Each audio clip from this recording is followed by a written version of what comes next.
Hello movie lovers, welcome to visionary apex media. ప్రేమ కోసం దోపిడీ చేసిన ఇద్దరు ప్రేమికులు చివరికి ఒకరినొకరు మోసం చేసుకున్నారా లేక ప్రపంచాన్ని మోసం చేశారా?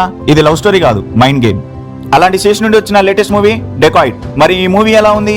అడివి శేష్ 6 కొట్టాడా లేక మిస్ అయ్యాడా? పూర్తి డీటెయిల్స్ ఈ వీడియోలో చూద్దాం. ఈ వీడియోని స్కిప్ చేయకుండా చివరి వరకు చూడండి. మీకు క్లారిటీ వస్తుంది, అలాగే మీ టైం కూడా వేస్ట్ కాదు. Let's begin the show.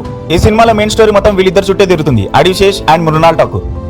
ఇంకా సింపుల్ గా చెప్పాలంటే అడివి శేష్ జైలు నుంచి తప్పించుకున్న ఒక ఖైదీ, మృణాల్ ఠాకూర్ అతని మాజీ లవర్. జైలు నుంచి బయటకు వచ్చిన హీరో తన ఎక్స్ లవర్ దగ్గరికి ఎందుకు వెళ్తాడు? ప్రేమ కోసం కాదు, రివెంజ్ కోసం అసలే కాదు, ఇది ఒక బిగ్ గేమ్ కోసం. కానీ అసలు ట్విస్ట్ ఏంటంటే ఇక్కడ ఎవరెవరిని నమ్మరు. ప్రేమ కంటే ప్లాన్ పెద్దది. పోలీసులను మోసం చేస్తారా లేక ఒకరినొకరు మోసం చేసుకుంటున్నారా? అదే అసలు కదా.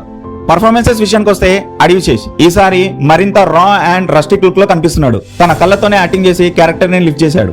అడివి శేష్ ఈ సినిమాకి పెద్ద సోల్. మృణాల్ ఠాకూర్ సింపుల్ గా చెప్పాలంటే ఈ సినిమాకి తన హార్ట్ అని చెప్పొచ్చు. ఎమోషనల్ సీన్స్ లో మాత్రం కిల్లర్ పర్ఫార్మెన్స్ ఇచ్చారు. అనురాగ్ కశ్యప్ క్లైమాక్స్ లో వచ్చిన ఆ 10-15 మినిట్స్ మాత్రం సినిమా మొత్తాన్ని ఎలివేట్ చేస్తాయి. ఇంకా ప్రకాష్ రాజ్ ఇతరులు మంచి పర్ఫార్మెన్స్ ఇచ్చారు.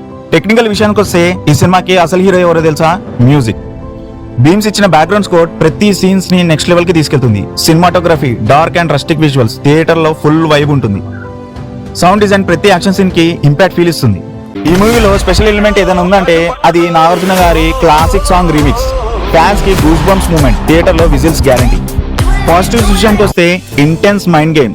First half intensity, second half ట్విస్ట్లు, climax next level, BGM plus visuals, Nagarjuna గారి సాంగ్ రీమిక్స్.